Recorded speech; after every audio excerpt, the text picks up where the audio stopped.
De acuerdo con el Ministerio de Trabajo, en Colombia hay 22 millones de trabajadores, de los cuales 7.7 millones de personas cotizan o ahorran en el Sistema General de Pensiones. Pero para profundizar en este tema es importante preguntarnos, ¿cómo está constituido el sistema de pensiones en Colombia? Bueno, pues el sistema pensional vigente en Colombia tiene casi 27 años de antigüedad, pues fue creado en 1993 y se implementó con el fin de terminar con los múltiples regímenes pensionales que existían. Por ello, a la fecha, por disposición de la Ley 100 de 1993, en el país el Sistema General de Pensiones está compuesto por dos regímenes. El público o régimen de prima media, RPM, administrado por Colpensiones, antiguamente fue administrado por el antiguo Seguro Social, y el privado o régimen de ahorro individual con solidaridad, RAIS, administrado por las AFP, o las administradoras de fondo de pensiones. Hablemos de ese régimen de ahorro individual con solidaridad, o también llamado RAIS. Es aquel mediante el cual los afiliados tendrán derecho a una pensión de vejez, a la edad que escojan, siempre y cuando el capital acumulado en su cuenta de ahorro individual les permita obtener una pensión mensual, superior al 110% del salario mínimo legal mensual vigente, reajustado anualmente según la variación porcentual del índice de precios al consumidor certificado por el DANE. Para el cálculo de dicho monto se tendrá en cuenta el valor del bono pensional, cuando a este hubiere lugar. El régimen privado, el afiliado es dueño de su dinero, puede participar en la administración de sus aportes y tomar decisiones sobre estos. El afiliado tendrá su cuenta de ahorro individual, la cual puede ser administrada en tres clases de fondos: conservador, moderado y mayor riesgo. Cada fondo ofrece diversas opciones en términos de rentabilidad, estabilidad, según el perfil de riesgo y la edad de la persona. Hablemos más de ese tipo de fondos de inversión. En el conservador se ofrece un bajo nivel de riesgo y su rentabilidad es moderada, especialmente diseñado para personas cercanas a la edad o al cumplimiento de los requisitos de pensión y que no quieren asumir altos riesgos con sus ahorros pensionales. Ofrece menor volatilidad y permite pronosticar el retorno sobre la inversión sin cambios muy radicales. Por ejemplo, si estás próximo a cumplir la edad de pensión, en el momento de conservar el ahorro construido en tu vida laboral con rentabilidades estables. En el moderado, diseñado para personas en edad intermedia y que les gusta ver crecer su pensión sin asumir mucha volatilidad.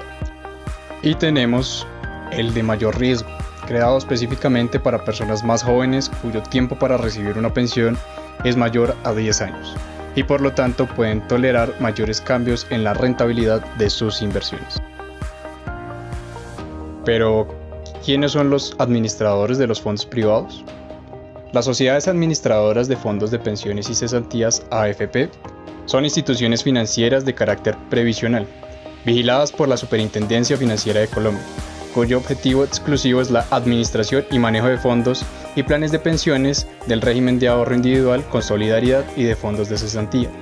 En su calidad de administradoras de este régimen se encuentran obligadas a prestar en forma eficiente, eficaz y oportuna todos los servicios relacionados con la administración de dichos fondos. La sociedad administradora de fondos de pensiones y cesantías deben disponer de capacidad humana y técnica especializada para cumplir adecuadamente con la administración apropiada de los recursos de sus afiliados, de acuerdo con la naturaleza de los planes de pensiones y de cesantía ofrecidos. ¿Cuáles AFP existen en el país? En Colombia existen 4 AFP, autorizadas para el manejo privado de los fondos de pensiones y cesantías de los ciudadanos: Protección S.A., Porvenir S.A., Colfondos Pensiones y Cesantías y Old Mutual. Beneficios de ser parte de las RAIS. Bajo este régimen, el afiliado puede pensionarse antes de tiempo. Solo debe acumular un volumen de capital que le permita financiar una pensión mensual equivalente al 110% del salario mínimo legal mensual vigente a 1993, actualizado en el IPC, sin que sea menor a un salario mínimo. De lo contrario, debe cumplir una edad determinada para acceder a la garantía estatal de pensión mínima, que es 57 años para las mujeres, 62 años para los hombres y 1.150 semanas cotizadas al cumplir dicha edad, y no contar con otra fuente de ingresos. El afiliado, además, puede hacer aportes adicionales para aumentar la mesada pensional en el momento de la jubilación. En caso de fallecimiento, el capital ahorrado es heredable, Si no hay herederos de la ley, puede entrar en sucesión hasta el quinto orden hereditario. Si el afiliado tiene la capacidad de pensionarse con el máximo establecido por la ley y además le sobra capital, las AFP le devolverán este monto sobrante para que el trabajador disponga de él con total libertad. En caso de que no alcance a cumplir los requisitos para obtener su pensión, las AFP, que en vigilancia por la Superintendencia Financiera de Colombia, le tendrán que devolver sus aportes junto con el valor del bono pensional en caso de que lo haya. Las personas también pueden tener mesada pensional vitalicia o escoger entre las modalidades de pensión en las AFP, que son retiro programado.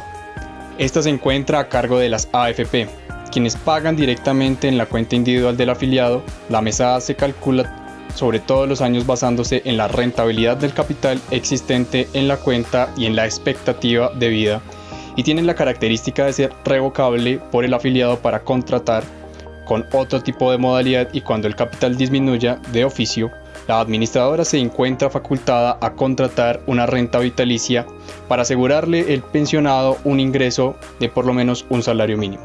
En caso de fallecimiento del pensionado, los dineros pasarán a la masa heredencial, si no existieren beneficiarios. En esta modalidad, los riesgos financieros son asumidos por el asegurado. El artículo 81 de la Ley 100 de 1993 así lo estipula. Renta vitalicia. Esta modalidad está en cabeza de una aseguradora con la que se contrata en forma irrevocable el pago de una renta o pensión, que puede ser trasladada a los beneficiarios legalmente establecidos en caso de fallecimiento del asegurado y se extingue si no existen beneficiarios. El incremento anual está sujeto al IPC. Los riesgos de mercado y de extra longevidad los asume la compañía de seguros, de acuerdo al artículo 80 de la Ley 100. Retiros programados con renta vitalicia diferida. Es la combinación de las dos modalidades anteriores, pues el afiliado toma una parte de su ahorro y con la otra contrata una renta con una aseguradora, con el fin de recibir pagos a partir de una fecha determinada. En ese orden, el afiliado establece su retiro programado con las AFP y modalidad cuando el capital disminuya a un punto acordado, o al punto en el cual el capital restante alcance para garantizar una renta vitalicia de por lo menos un salario mínimo legal mensual vigente. La aseguradora empieza a pagar la renta vitalicia, que no puede ser inferior a una pensión mínimo legal mensual vigente. Si el afiliado fallece y no hay beneficiarios de ley, el único capital que se puede heredar es el que está en retiro programado, pues la aseguradora se queda con el capital de la renta vitalicia de acuerdo al artículo 82 de la Ley 100. Retiro programado sin negociación del bono pensional a cargo de las AFP. En este caso, el afiliado se pensiona bajo el retiro programado sin haber redimido el bono pensional y puede recibirlo a la fecha de su vencimiento sin tener que negociarlo anticipadamente por un menor valor. El saldo de la cuenta individual debe cubrir el 130% de las mesadas proyectadas, desde el momento en que se pensiona el afiliado hasta la fecha de redención normal del bono. En el momento en que se redime, el afiliado tendrá la posibilidad de escoger la modalidad de pensión definitiva. Renta temporal variable con renta vitalicia diferida. El afiliado contrata con una aseguradora una renta vitalicia que se pagará en una fecha posterior al momento en que se pensiona, reteniendo en su cuenta la suma necesaria para que las AFP le paguen una renta temporal hasta la fecha en que la aseguradora asume el pago de la renta vitalicia. Se puede optar por una mesada pensional más alta durante el periodo de una de las modalidades, dependiendo de sus necesidades. Renta temporal variable con renta vitalicia inmediata. El afiliado contrata con sus recursos de la cuenta individual una renta vitalicia y a su vez opta por una renta temporal variable en las AFP, recibiendo 2 mesadas al tiempo. La renta vitalicia es pagada por la aseguradora que el afiliado contrate, mientras que la renta temporal es pagada por la AFP y los recursos son descontados de su cuenta individual. La primera pasa a sus beneficiarios legales o se extingue si no los hay, en caso de fallecimiento, en tanto que la segunda entra a la masa herencial. Renta temporal cierta con renta vitalicia de diferimiento cierto a cargo de la aseguradora. El afiliado contrata simultáneamente con una aseguradora el pago de una renta temporal cierta y el pago de una renta vitalicia de diferimiento cierto, que se inicia a pagar una vez expire la primera y durará hasta el fallecimiento del pensionado o último beneficiario legal. Es irrevocable. Los riesgos de mercado y de extra longevidad los asume la compañía de seguros y los valores se ajustan según los parámetros legales. El pensionado fallece durante el periodo de renta temporal sin beneficios legales, irá a la masa sucesoral. El valor restante de ella y la de diferimiento cierto se extingue en manos de la aseguradora. Las desventajas están regidas por las leyes del mercado, la fluctuación de los mismos y el manejo que las AFP le den a los fondos de inversiones. También existen problemas en los años de pensión, pues la poca estabilidad laboral en Colombia no alcanza las metas de ahorro necesarios para la jubilación.